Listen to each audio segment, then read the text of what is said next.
before every opponent had to ask the same question: how do you stop Caitlin Clark? Once, there was no basketball league for girls her age, so she played in a boys' league instead. And when she played so well that her coach wanted to name her the league MVP, some adults objected. Not because she was not good enough, but because the best player in the league was a girl. Years later, that same girl scored 45 points and added 10 assists in a single night. No player in WNBA history had ever done that before. How did the girl who once had to adapt just to find a place to play become the player who now forces the women's game to adapt to her? Before the night she made history, things had not been falling Caitlin Clark's way. She had just returned after missing 2 weeks with a back injury. In her first game back, she played only 16 minutes. And across the 3 games leading into the matchup with the Seattle Storm, she made just 3 of her 19 three-point attempts. To understand why she kept shooting anyway, we have to go back to before anyone knew her name. Caitlin Clark grew up in West Des Moines, Iowa, in a family where sports were part of everyday life. Her father had played both basketball and baseball in college, and Caitlin tried almost everything: soccer, softball, volleyball, tennis, and golf. Every sport taught her how to compete. But basketball was the one she chose to take as far as she could. At the time, her father could not find a basketball league for girls her age, so she played in a boys' league. But inside the Clark family, no one made her feel as though she was out of place. She showed up, competed, and tried to win, just like every other kid. She played so well that her coach wanted to name her the league MVP. Some parents objected because the player about to receive the award was a girl. But Caitlin did not know about it at the time. Her parents kept it from her. They refused to let other people's objections shape how their daughter saw herself. When she learned the full story years later, Clark said her family had never made her feel there was anything she could not do. So she did not grow up asking whether she belonged on that court. Her question was simply, how could she get better?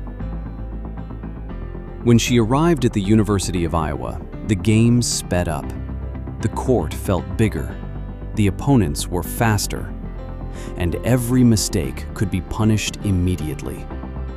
From her very first season, Clark led the nation in scoring. But what made her different was not only her long-range shooting. She saw passing lanes before they closed, and she was willing to shoot from distances that forced defenses to pick her up farther and farther from the basket. In 2023, Iowa faced South Carolina in the Final Four. South Carolina was the defending champion, undefeated all season, and riding a 42-game winning streak. Clark scored 41 points and added 8 assists. She led Iowa past the unbeaten champions and into the national title game for the first time in program history. 1 year later, she took Iowa back to the championship game again.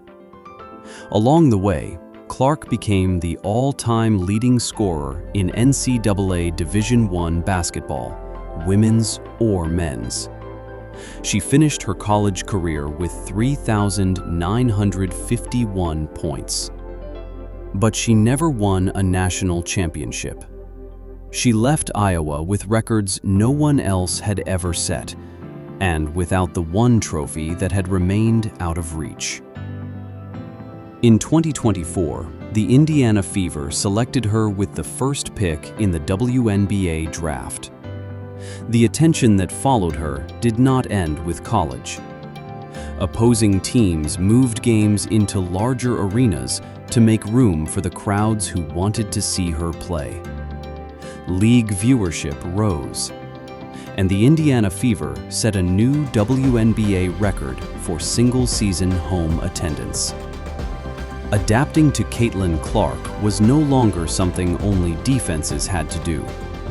The world around the game was expanding to make room for the audience she brought with her.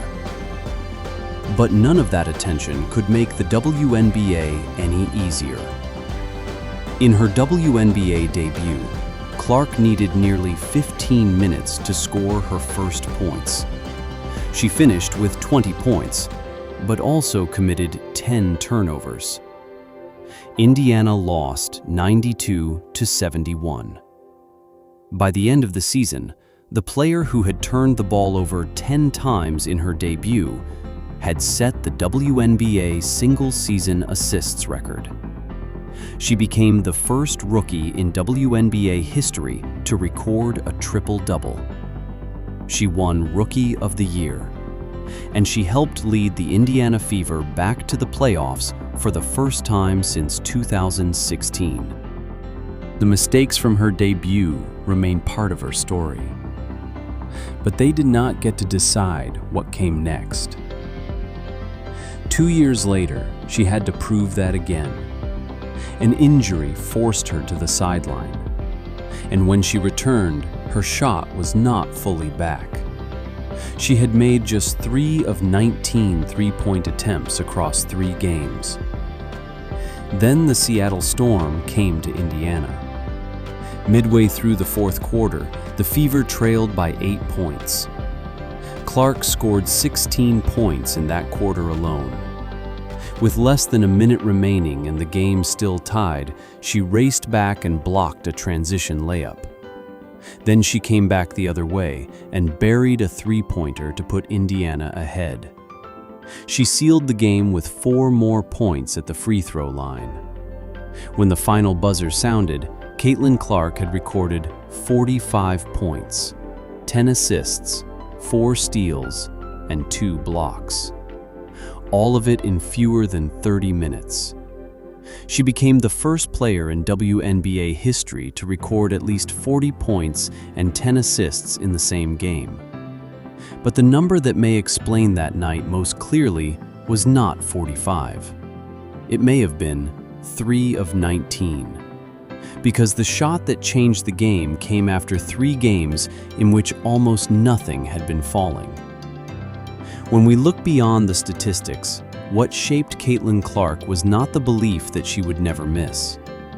Her confidence was not the certainty that the next shot would fall. It was the refusal to let the last miss decide whether she should take the next one. As a child, she played in a boys' league, without waiting for anyone to tell her that she belonged there. In the professional game, she learned from her mistakes, without letting them make her play smaller the next time. And after missing 16 of 19 three-pointers, she still took the shot when the game needed it most.